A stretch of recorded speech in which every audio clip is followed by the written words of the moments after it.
Now on Tucson Business Radio X, Heather Wilpert from the Tucson Metro Chamber and her guests for The Business Of. Welcome to The Business Of. We're streaming live from Tucson Business Radio X studio inside Stort Title Building on Broadway Boulevard in Tucson, Arizona. Today's topic is the business of play. And I'm excited to introduce my special guests today who represent different aspects of today's topic and, of course, are all members of the Tucson Metro Chamber. First off, Hillary Van Alsberg serves as Executive Director at Children's Museum Tucson, Oro Valley. Hello. Hello. Thanks for coming today. John Winchester is the Executive Director of the Northwest Branch of the YMCA of Southern Arizona. Hi. Hi. Thank you for having me. Of course. And Sierra Boyer is the Community Promotions and Marketing Manager for Tucson Parks and Recreation. Hi. Hi. Thank you for having me. Of course. I'm so glad you're all here. I reached out to all of you because all of your organizations have to do with getting people out of their houses and out having fun and learning new things and being active and new experiences. And so to me, all that together means play.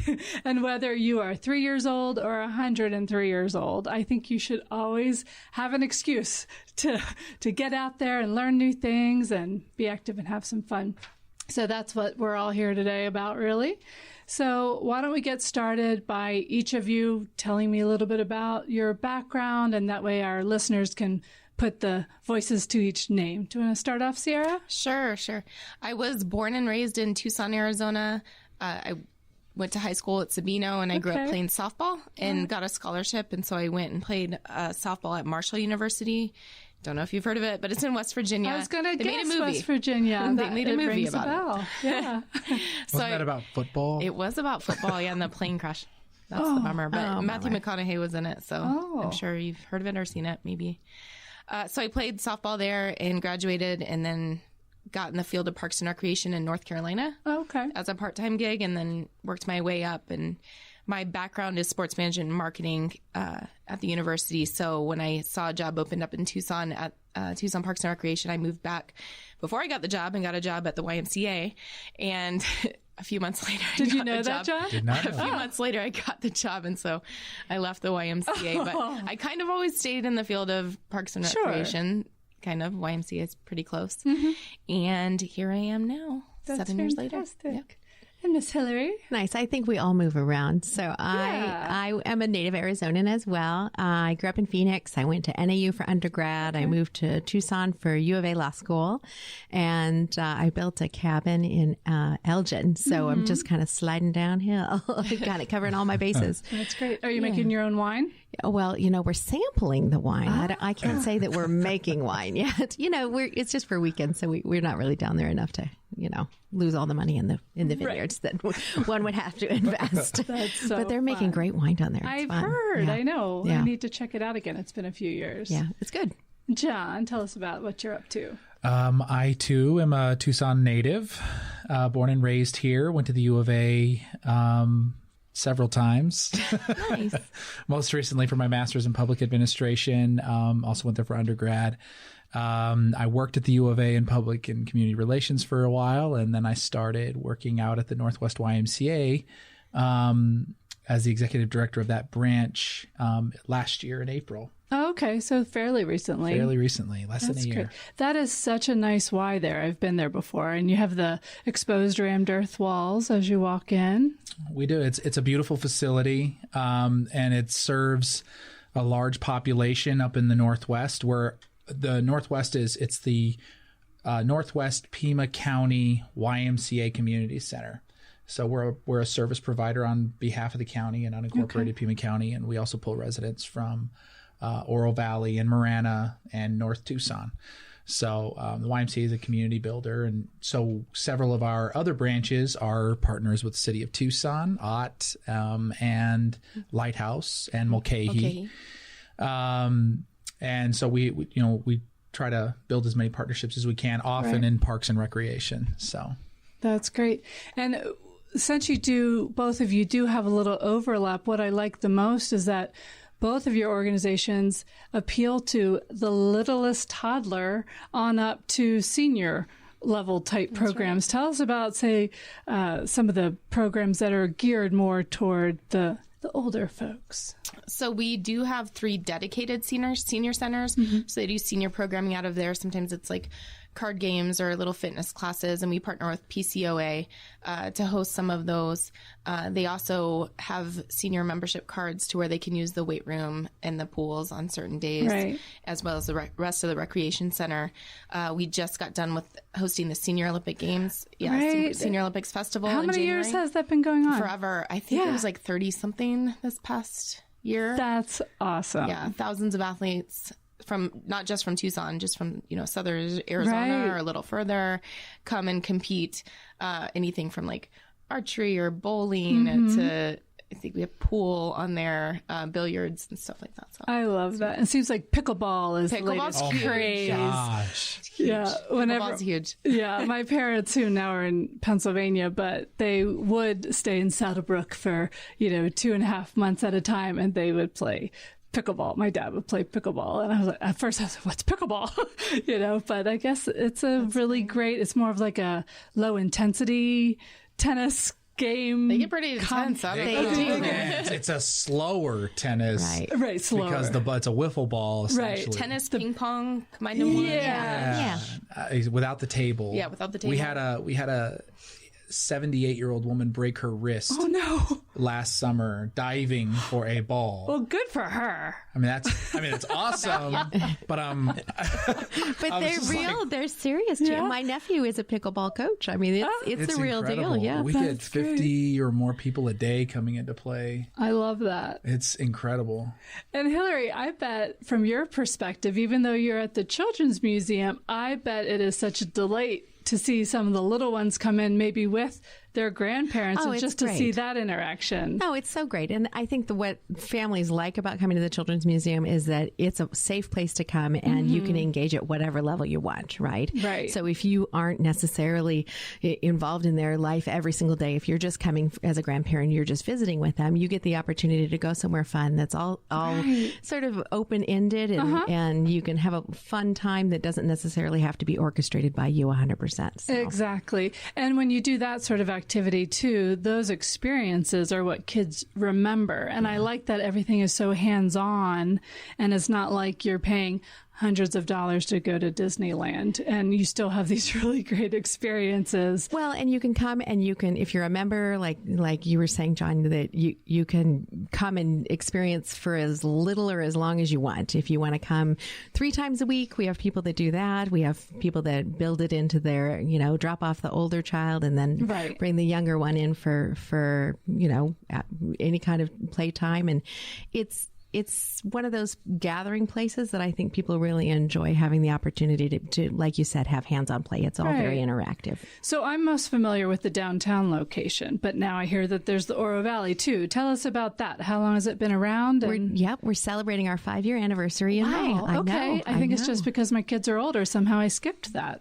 Yeah, so. It's true, but it's also geared toward younger kids. It's good to know. The Oro Valley location is just 0 to 5. Oh, okay. Yeah. And how did you come about making that decision? Well, it was a satellite location, and actually we were approached by the town of Oro Valley, and they've got a very family centric model, and they're really kind of informing what they do with trying to bring in resources, and it's one of those great opportunities to say, sure, we'll partner, and they've been a great partner right from the beginning. So we opened up as a small location, as a satellite, and that has been really successful, and we're planning to stay there for as long as the community will have us. That's fantastic. And so are 2 children's museums in Tucson the capacity, or is there room for more? Well, there's always room for more play. I'll say that. Yeah, that's a good answer. Yeah, exactly. That's fantastic. Now, back to you, John. With the different YMCAs, how many branches are there altogether? There are 4 branches, 2 child care centers, 3 after school sites, and I could be missing a number on that one. And then we have our camp, which is up in Oracle. Right. Triangle Y. Triangle Y. That is iconic. I don't believe I know a single person whose child did not go to Triangle Y, right? It's been around for a long time, and it really is iconic for people who have been in Tucson for any number of years or had kids here. It's a lot of people just have been there. Right. And then I just found out recently that the committee within Tucson Metro Chamber, GTL, Greater Tucson Leadership, they have their retreat. Their inaugural retreat. Yeah, I just found that out the other day, and I chuckled a little bit because I just think of kids being there, but it'll be fun for these adults to have this. It's a retreat center. They're open year round. Oh, okay. And they host retreats. Diamond Ventures does things out there. Certainly a lot of companies will go up there for a day. They'll even stay overnight stays and things like that. Absolutely. Yeah. And I remember my youngest daughter loving the ropes course there. Yep. That's all she could talk about. And the pictures from the ropes course, like I've never seen her smile that big. Like she loved it. It's a whole lot of fun. My son goes up there. Our summer camps, even if they're not at the Tri-Y, they're at one of the branches. They still take every week. They take a day to go up to the camp and spend time there. My son loves it. So that's fantastic. And we were talking about some of the senior level programs that you have. Sierra was talking about that, but then you do too, like the silver sneakers and even the deep water aerobics and that sort of thing. And I love seeing these older people still being super active. Oh, they are. I mean, and they demand, and they're in a lot of ways, if you're in the business of building community, which if you have a physical space, that's really the best use for it. And, in this age of technology, your physical space is often, it's almost like people think it's becoming passé, but it's not. It's so crucial to building community. It's true. We about a third of our membership, we have 12,000 members. About a third of them are healthcare memberships, or older professionals. Okay. And but 60% of our group programming is their programming. Right. They drive it. We have to keep it finding space. We went from having 30 people in a class for senior aerobics to 50. We had to move it into our big gymnasium, and those are all packed and full. And our swim classes, Zumba, water Zumba, you name it, they're in all the classes trying it out. There was this morning at the branch, a 70-year-old gentleman coming out telling me how he just wanted to try body combat, and I'm like, what? Like they will try anything. They just want to be active. And we just had one of our members, long-time member John Cole, pass away in June of last year, and his wife came in to support our annual campaign. But we put up a plaque in his honor because he said the reason I stayed alive so long is because it kept me active. I love that. I remember once when I was extremely pregnant, like near the end. And so I signed up for the deep water aerobics class because I thought I'm going to still move around and water's great. I'll be weightless.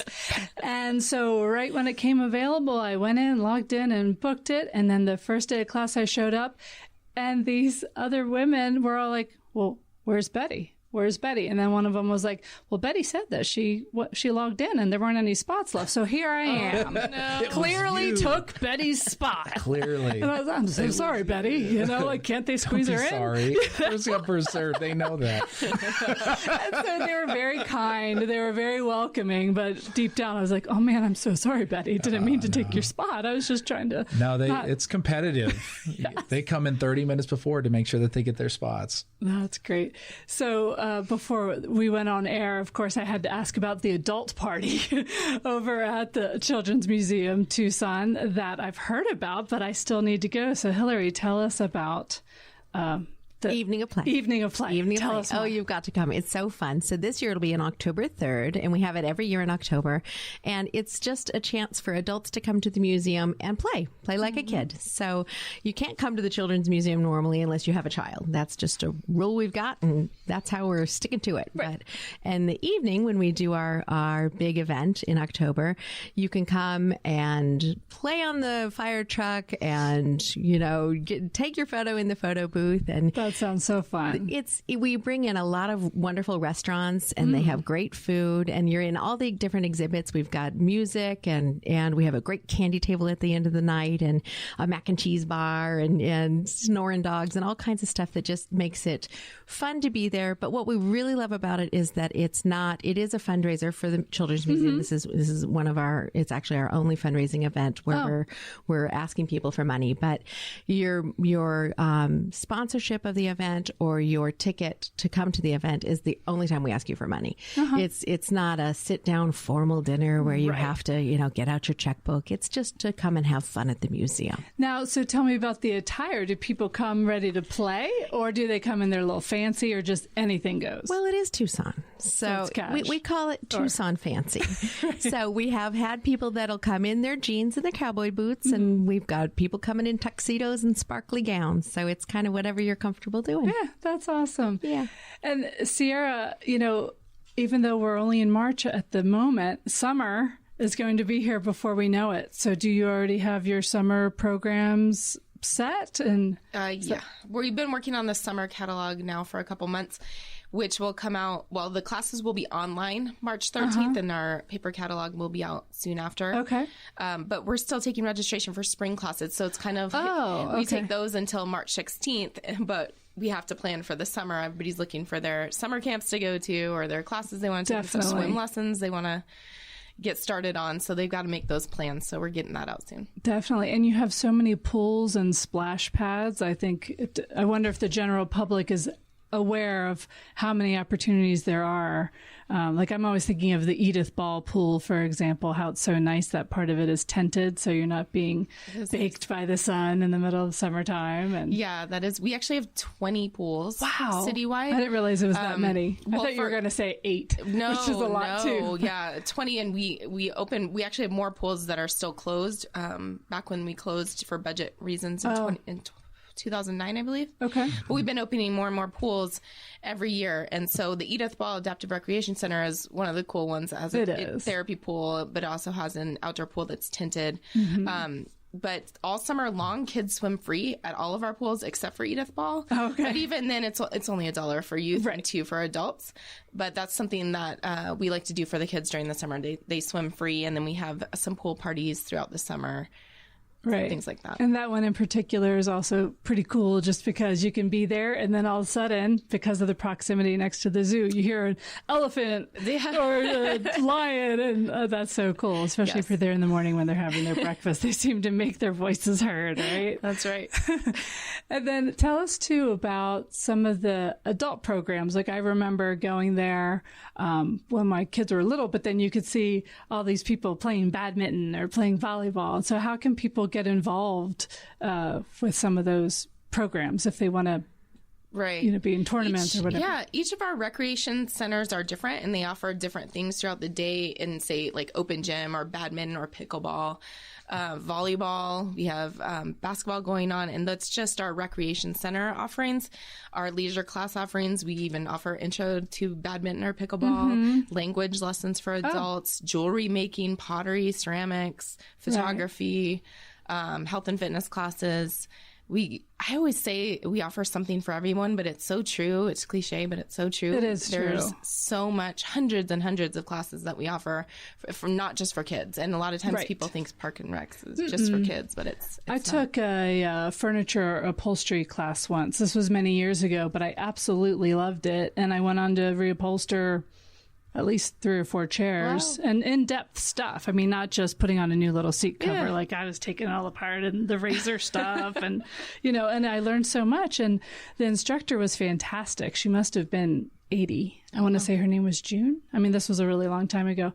But recently I looked to see if they still have upholstery, and they don't. So how do people say there is someone who has a skill that they would love to teach a class? What do they do to even go about? We usually put them in touch with our leisure class supervisor, and then they kind of gauge the space that we have available and the need we have. And then if it's something that we think that would do well with Parks and Rec and with the community, then we are able to offer it. That's hire them. We would hire them as an instructor. Right. And so then they make a little bit of money, but then you keep money too. I think that's a great idea. I mean, it's not much. I think we are 100% cost recovery, so we're just barely making what we need to cover those costs. Right. And I've noticed before at the Y, there's some interesting classes. Even I go to the downtown Lowe's one, but I took it once. I should go back because it was really interesting. It was called Qigong or something. Qigong, yeah. Yeah. So like tell people what that is and talk about some of the other kind of unusual things that the Y offers. Sure. For adults. All of the above, All really. of the above. Yeah. I mean, the Qigong is, we offer that at I think 3 of our branches. It's a bit meditation and stretching movement classes at our Northwest branch. I don't know what the attendance is at Los, but at the Northwest branch we get 45 people in it at a time. We have it in our big gym because none of our workout rooms can sustain the I only went that one time, and it was just 2 other people, but I really liked it. People love Rick, man. He teaches that thing, and they absolutely love him. And if he can't teach it because he's out, he's the only one of our instructors that teaches it. They are like, "Where's Rick?" You know, people really depend on it. But we try to be much like Tucson Parks and Rec. We try to be sensitive to what people are wanting and listening to what they're wanting to do, and then we try to coordinate for the adults, coordinate those classes and opportunities. We have a bocce league. I saw that. Is self-run. Is that popular? We don't have anything to do with it. The members, okay. Oh yeah, oh my gosh. During in the summer seasons, no. Okay. But starting in October, they'll come in. They organize themselves and they just go, and they come in every Wednesday night and they're ready to go. So That's fun. The adults tend to be very self-motivated and driven, and we just kind of let them do that, and we just try to organize the space and the scheduling. For kids, we have a lot of different, and families, we have a lot of different kinds of programming that's coming through, and I'm really, as a new director out there, looking for opportunities to connect the community. And so one of the more interesting things that we have going on here very quickly is we're going to have Dave Rubio come out and host volleyball clinics. He's such a great coach. He's incredible. And volleyball is like growing by leaps and bounds. It sure is. It's unbelievable. My oldest daughter played volleyball. We have kids, players coming all the way from East Tucson, Sabino Canyon area to come and play in our volleyball leagues and attend the clinics. So, but Dave Rubio's coming out and he's just hosting a fun clinic just to teach kids. And then he's going to work with coaches. We're going to have a coaches clinic. That's fantastic. And, he has a nice style. He does. And we want to encourage the adults and try to expose them to as much as possible. So really, we try to think as much as we can outside the box to see what Tucson has. Tucson has wonderful resources. Just wonderful resources, and we want the people that live up in the Northwest to be connected to them as many as possible. I was just talking about the Oro Valley Children's Museum and how somebody came in and dropped off a packet for me. I opened it up, but we want to be able to include that in the field trips for our camps. We don't have to invent a lot. There's a lot of people doing really wonderful things, and we want to be, as a community center, a place that's connecting people to what those resources are. I love that. And you know what else I found really interesting is by now, let's say 3 years ago, I did El Tour, but I kept getting flats and I was getting annoyed.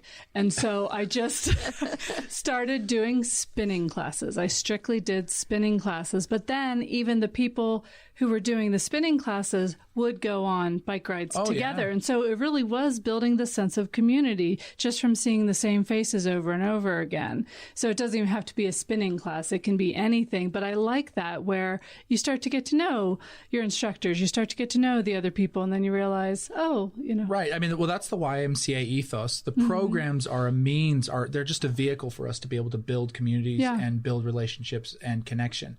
They're just a vehicle for us. Right. It's not the point. It's for youth development. We focus on teaching values, and there's a lot that athletics can teach you about life. Very much. But also whether you're in a body pump, HIIT training class, or you're in Qigong or whatever it is that you're in, making sure that people are connecting. And we have that. If you come in any time between 9 and 12 during the week at the YMCA, you're going to find a lot of people just kind of sitting around hanging out. They've already done their class, and they're they've showered or whatever it is that they're ready for the day, and they're just hanging out with their friends.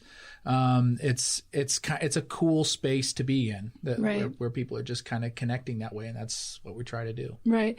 Fairly recently, I know that the Lowe's YMCA started with Sunday hours. Was that across the board, or was that just that location? That was just Lowe's. Okay. Several years back, the census was down, but with the revitalization of downtown, there are more people living downtown. Definitely. And there are more people doing things downtown. So they decided to do test hours. So they're running them on Sunday. And if those continue and we have pretty good attendance, they'll expand those a little even more.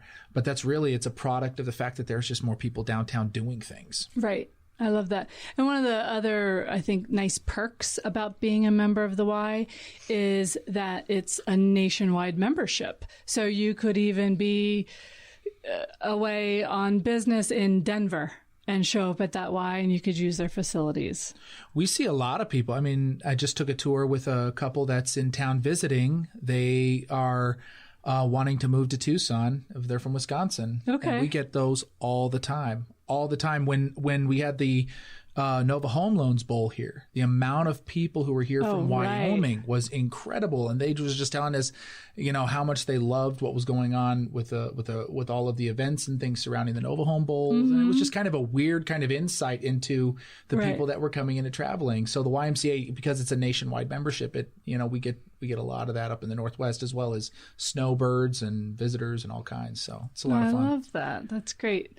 And back to you, Hillary. So, like I said, I haven't been there for a little bit, but I did like how I would make another visit, and there was something new. It always seems like there was something new to see. Yeah. So tell us, how often do you update or change an installation, and what is the timeline for? Does something have a shelf life in particular? How do you determine all of that? For sure. And part of it, I mean, in general speaking, you would say that an exhibit typically lasts 5 to 7 years. Okay. And kids are hard. Yes, they are hard on stuff, right? I mean, they are in there and they are. But it's how long it lasts is also determined, not just on sort of the fabrication, but it's also determined by, does it need to be updated? Is it still fun? Are people still engaging with it? Right.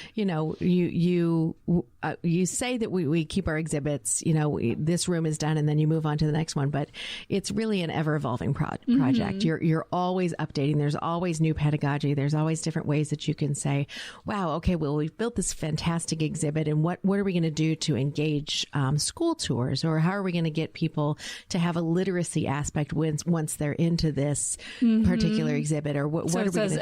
Educational as possible within having fun. Absolutely. And so that's ever evolving. Right. Yeah. So do you have an industrial designer on board? Is that what kind of profession makes children's exhibits? Well, there's actually a huge business for that. Okay. We have in-house, a director of exhibits, and so he handles things for the entire museum. And then we also have someone who helps with fabrication and building of stuff. But so there are kind of our 2-person team. Wow. And that would never be enough. We have 17,000 square feet of exhibit space, and we're always trying to, keep things fresh and keep things new. So we partner with a lot of different folks. There's local designers, there's people in Phoenix, there's people in Florida. I mean, there's actually quite a few exhibits builders out there. Right. How much inspiration do you get from other similar museums? Well, it's interesting because children's museums are one of those businesses that are within an industry completely non-competitive. We're like the friendliest group of people around. Yeah, so we get together, we go to conferences, and we'll go to Science Center. It is. We're always collaborative, and there's no 2 children's museums that are alike. So you can go and pick what you like at this museum or at that museum and that museum, and we get best practices from each other. We learn. You don't have to reinvent the wheel. What did you use? We've got a great sharing mechanism, so we can say who's got a policy on this, or who's dealt with this issue, and oh, look, it's already here. We can already say, how do we adapt that to our museum? And so it's nice to be able to come to the Children's Museum Tucson and Children's Museum Oro Valley and be able to see, hey, this is my town. This is what is unique to us. Regional. Yeah. Yeah, and especially being from Tucson Metro Chamber, and we're always about workforce development and just different paths that people can take. So you think, oh, I'm creative. What kind of profession can I have with simply being creative? And being a designer for that sort of thing is exactly an avenue you could take. Well, and there's from starting up in the Children's Museum, we have between 35 and 40 employees at any given time. So we are an educational institution, and we think it's really valuable to make sure that our employees have the opportunity to grow and be expressive with what they like and what they enjoy in their jobs as well. So we have tours and we interact with our guests, and we're always trying to make sure that we've got an educational bent to everything we do. But there's a lot of creativity and a lot of arts and science that goes on at the museum. I love that. And I love that even your career path, like most people, it was not linear at all. You did a little of this and then a little of that, and now you're here. Yep, exactly. I have in my background, I was an elementary teacher, and I had my own business and for 10 years, and here in Tucson, loved it. Right. And, being a lawyer, it all sort of pulls together, but really development and fundraising and development of the museum itself this is where I'm supposed to be. That's so awesome. Yeah. And then even a little bit of overlap we have is one of the exhibits that's still there. Maybe? Yes. Oh, no, it's definitely true, though. That's bodyology. That I painted. Yes, you did. That was a long time ago. Wow, she did. I had 15 years of doing decorative painting and murals and faux finishes, and somehow I had that gig, which was a fun one. It was good. Yeah. It was good. We knew you. I'm glad it's holding up. I think I used a heck of a lot of polyurethane to seal that sucker in, right? Anyway, so for anyone who's just now tuning in and you're wondering, what the heck are these people talking about? This is the Business of Play, and I'm Heather Wolpern, the Director of Communications with Tucson Metro Chamber. And today's topic is the business of play. And so just speaking most recently was Hilary Van Alsberg, the executive director from Children's Museum Tucson and Oro Valley, as well as John Winchester, who is over at the Northwest YMCA, and Sierra Boyer, who comes to us from Pima County Parks and Rec. Tucson. Oh, did I say that? That's okay. Tucson. Parks and Rec. So, tell us about some of the, since we're going into summer, do you have opportunities for maybe teenagers who are looking for work or that sort of thing? We do, actually. We have a junior staff and training program. Oh. So if they've aged out of our KidCo summer camp program, they can come back, and we try to treat it kind of like a job, to where they get interviewed and they get assignments, and they're assigned to some staff to help out with the KidCo program. And so many times I've heard stories of that turning into somebody who then becomes a camp counselor. I love they that. start working for us during the summer, and that turns into working full-time for us, and they just work their way up through the ranks at Parks and Rec. That's wonderful. I love that. And I also love just some of the programs you have where they're even just for little itty bitty kids. Like there's a cooking one, yummy for the tummy. Yummy for the tummy for 3 to 5 year olds, and that's brilliant. I think children should start cooking and being helpful in the kitchen at a very young age, and it just kind of goes up as they get older. Of they're not quite handling sharp knives when they're little, but they can learn to measure things, and they can learn different textures. And even when they make oobleck, have you made that where it's kind of cornstarch? That's so funky, but that's so cool to have that hands-on experience and make it so being in the kitchen is a fun thing. It's not a chore. So I love that you have that class, and I think that, like I said earlier, probably almost every person I know at some point in time had their child in a little movers and shakers class, right? My daughter is currently taking that class. Yeah. And actually, our home has concrete floors. And so my oldest daughter, when she was 12 months, was standing up and definitely mobile, but not quite walking. But we were at a movers and shakers class, and she stood up, And she walked clear, no lie, across the room because it was the gymnastics mats. Yeah. And so she just stood up and walked across the room. And they're all like, oh, and I'm like screaming. I'm like, this is her first step. So they thought I was a lunatic, but it wasn't the typical 1, 2, 3 drop. Right. It was just zoom. But I think it's because it was soft. So she's cool. like, this isn't going to hurt. I'm going to take off. How fun. So, yeah. And then even another daughter in high school reconnected with someone who has had an unusual name and has red hair. And so when she's telling me about, I go, I think that girl was in your movers and shakers class. And so I pulled out all these photos and I took it. I'm like, this is her, right? She's like, yep. She took it to school and they're still friends. I love that. That's amazing. They're all these years forward. Now they're sophomores in high school. And we have this picture of them when they were 6 months old or something, just adorable. So, but that's the beauty of having an unusual name and red hair. You're going to be remembered.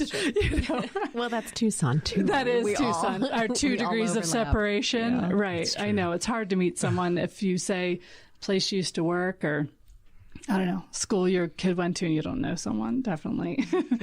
And I also love the skate park. I've noticed that at the Reed Park area.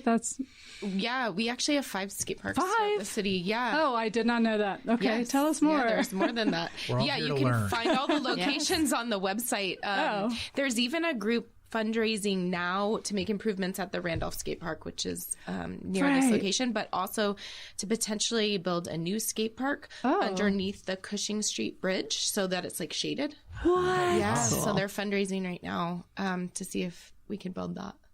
That's a great idea. Yeah. There's one out in Purple Heart and there's a few more on the southwest side. And then obviously there's one central here and then one that's more northwest. Oh, that sounds really cool. And then I also love that because of the different facilities, you have plenty of indoor things to do. So even if it is the heat of the summer, you can still go inside and play ping pong or play whatever. So there are things for kids to do even in the heat of the summer. Yeah. What are some other summer programs that people might want to be aware of? Well, just our open rec hours. You can come in. A lot of our recreation centers have pool tables or foosball tables, open rec time for gym, but then Kidco. But Kidco fills up so fast, like within the first 30 seconds that registration is open, it's filled up. But we have swim lessons all summer long, and then our open pool rec hours. We have 3 splash pads, and we're planning to build many more. Hopefully, another one at Lincoln Park that'll be open this summer. So there's lots of fun ways to cool off outdoors and indoors. Right. And what about at the Y? Are there any programs that are specific for the summer?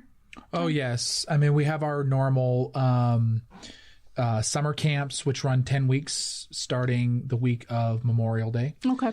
We also have specialty camps that are attached to that with different focus areas that people can kind of pick at if they would like. We have our sports skills camps. So we run 10 weeks of skills camps, and every week is a different sport, and we have a different partner is the correct term. Okay. Whether it's FC Tucson coming in and running soccer skills camps, or the Sugar Skulls coming in and running fun. Football skills camps, those kinds of things. We have our, of course, camp up at the Tri-Y, which goes on, and all of our sites have, registration for summer camp. And the summer camps are now, they're getting so big that we're running them off site of our facilities because they're just too big.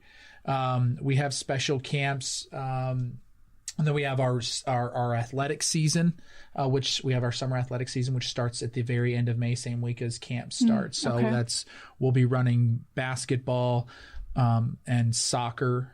For the summer programs. We also have our little dancers program and itty bitty, talking about 3 to 5. Right. That's how I found the YMCA. Is I have a 3-year-old son who has enough energy to run this town. Right. If I could get him on like a gerbil wheel or something.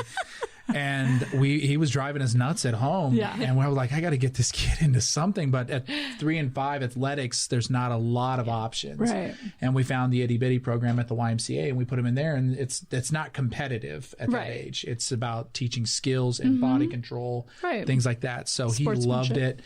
And so he, we also run our itty bitty program during that period of time. And we have our LIT program, which is leadership and training, which runs throughout the 10-week program as well. And what age group is that? Middle school, junior high, high school. Middle school and high school. This summer, we're partnering with Starbucks. They have a leadership program that they like to work with kids. So we're kind of combine hours and work with Starbucks on that. And that's tends to be a group of kids, and we work directly with the districts, the school districts, Marana, Amphi, and Flowing Wells, directly to get kids into that program. It's very formal. You don't just get in. You've got to interview for it. You got to get letters of recommendation. The goal is to work with kids on, being professional and knowing how to present yourself in a that's so important, in a manner that you can get a job, and which is Starbucks. That's where Starbucks is at. They're going to work with kids on how to interview and things like that. So it's a lot of fun. How can people find out about how to apply for that? All of that will be on our camp. TucsonYMCA.org//camps website, and you can find out about that. We want a lot of, and that's just, we have those going on at ours, but they're region wide. So whether you live on the east side, you can go into the Ott YMCA and work with them, or if you're going through, if you're Midtown, Lighthouse, downtown area, south side is low. So those are the programs that we have. We use playing as a means of enrichment. Yep. It's not just about playing, but it's walking away with well, you learn through play. I guess I think of it, and my kids speak Spanish at home, and we don't want them to take Spanish classes. We want them to take classes in Spanish. So as opposed to learning it directly, you're using it as a means of reinforcing it. So that's a lot of the program. It's the WISE model of working with kids. Right. And Hillary, coming from your perspective from the Children's Museum, how do you see play as far as just the importance of play for kids? Well, it's a science. I mean, it really is. There's something to the ability for kids to come together, and they've never met, and the families don't know each other, and they sort of side by side interact, and then all of a sudden you'll see it come together, and the social navigation tools that they learn in a play environment are exactly how they learn how to function in the real world. Right.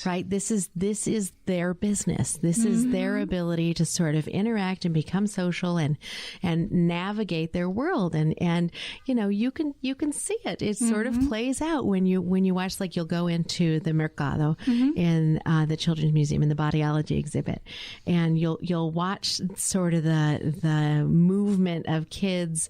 I'll be the cashier, and you'll push a shopping cart around, and I'm going to put all the fruit back on the trees, and I'm going to take all the boxes off the shelf, and you just sort of watch. My kid's favorite area. Yeah, well, it is. It is. I think it's in every charter that you have to in a children's museum. You have to have a market. Yeah, but it's all of the places that they do it. We've got a place in our new maker studio where you can paint on the wall. That's and what you watch is the parents. The parents will sort of say, oh boy, okay. Are we going to be able to? And then 30 seconds later, the kid is, of course we paint here. We don't paint at home on our walls. We come here and paint on the walls. And our makerspace has places where kids can learn to play with things safely. So there's screwdrivers, there's hammers, there's things where we've got sewing machines. You can really get in and try new things that you don't necessarily try at home, or you see it in a different way. And the parents and the caregivers that come in with these kids, universally, we get the feedback of, oh, I had no idea that my kid was going to like that. I mean, that's so cool. We can hot glue gun at home. I would never have thought that. Right. And yes, we have real scissors. You don't have to have the little, you just watch them, and you sort of show them how to use the tools properly. And exactly. So they don't get a scar on their thumb from when they were 6 playing with an X-Acto knife. Well, they might. But hey, I ended up being an obviously. artist, so it all works out. We actually had a scribble wall in our basement. Our basement was finished, but we were allowed to draw whatever we wanted. And I think it was really good for all of us to have that ability to just express. And our friends would come over and they would add to the poem they started the last time they were at our house, or the mural just continued. And I just think that's so important to have an outlet. And I think with all of your organizations, something that you have in common as far as enriching children's lives is, maybe a child isn't excelling with math or writing or reading, but they're artistic or they're really coordinated, good at sports. And so for them to get that self-esteem boost from having fun and playing, but that alone, I think, can really carry them. And who knows where it could lead, professionally or just whatever, even just mental health alone, to be able to burn off some steam and have some fun. I think that's what's really important about having these opportunities that all of your organizations give to people, whether they're very young or very old or somewhere in between. I think that's important. We have that with our I'm a Scientist program and a lot of the things that we do, like our Make It Mondays programs. It's all about coming and realizing that science is fun and arts are fun. It isn't in the joy of learning, and really just realizing that you can be creative in whatever way your creativity shows itself, but it doesn't have to have a test at the end, and it doesn't have to be the right There's answer no wrong or the right. wrong answer. Exactly. It's just the way you see it. It's just your way of telling your story. I think that's great. And there's something else about what you were saying with this seems to happen almost every show, where I just kind of lose my train of thought. Well, the thing that I see that's similar to all three of our organizations and the work that we do is it is play, and it is the business of play, but it's also accessibility.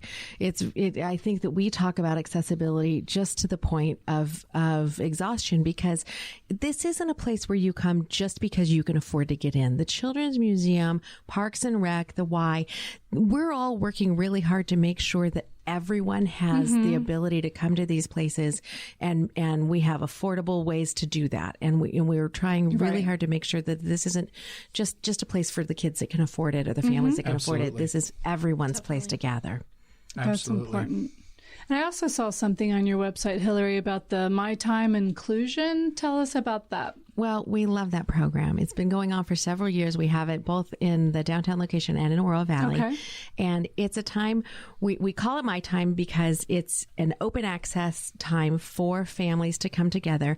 And we're opening it up as low sensory, and we really don't categorize it any other way. What we say is, if you feel like this is a time that you could come and experience the Children's Museum with your kids, whether they have special needs or not, but if this is what you need to enjoy the Children's Museum, we'll turn off the sirens and we turn off the music, and the lights are not on, and we don't have thumping music. That's such a great idea. And it's a way for families who do have kids that have unique needs, but also families who want to make sure that everything just is normalized for those families too, and have a way to talk about, not everybody's the same. And what we love about the My Time Times is you can come, you can have this time and with your family, and then the museum opens up to everyone, and you can stay as long as you want. You've paid admission, you can stay all day. I love that. And it's just a nice, accessible way to make the museum feel as though it's everyone's. That's great. You see yourself here.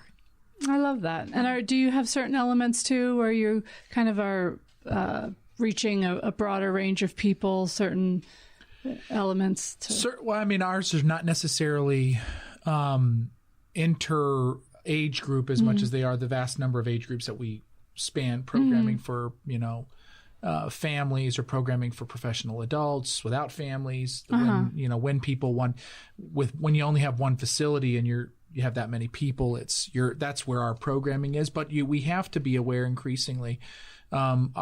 The YMCA is for all. That's kind of its motto. We want everybody there with whatever needs, and our child care areas or facilities, learn and play, or the after school programs. We are training our staff increasingly more and more to be aware of the differences between behavioral differences between kids. Not that kids are getting in trouble, but certainly sensory is huge when you're dealing or working with and providing services for children who are on the spectrum or things like that. And I know that my nephew, who I helped raise, he was grew up going to those times. I love it. At the museum, because he can't get into a situation where, with all the sounds and lights Right. and people and stuff like that, when it's quiet and there's not flashing lights somewhere, he's able to participate, but during the regular time he can't, because it's just a sensory overload for him. So definitely the YMCA is looking at being able to bridge within certain areas within our athletics program. If kids have certain limitations or needs, we accommodate them accordingly. That's great. Because if you want to play a space, like you said, to be for all, you have to start doing be that. inclusive. Otherwise, we're also, for the Northwest, we're outside the city limits, and there's not another community center out there. Right. Where are these kids going to go? Right. I mean, there's nowhere else for them to go, and we've just limited their possibilities. So for us, we're really striving. It's difficult, but I believe we have the responsibility and the obligation to do that. Mm-hmm. That's great. I love that. So, Sierra, were you mentioning earlier about? We were talking about some of the summer things going on, but do you have other special events that are on the horizon that you want people to know about? We do. The extravaganza is coming up on April 4th, Saturday, April 4th. Oh, that's soon. It's very close. Yeah, it's held at Mansfield Park. Oh, okay. And so we expect probably 2,500 kids and families to come out. There's an egg hunt in the park, games, inflatables. They have prizes, entertainment, food trucks, or food will be there. Snow cones. We even have like an inclusive egg hunt. So there's like a separate area where children with disabilities can safely enjoy an egg hunt. Because I don't know if you guys have been to one of those events, but the egg hunt can be pretty extreme. It's a little vicious. Yes. You should have extreme egg hunt. Yeah.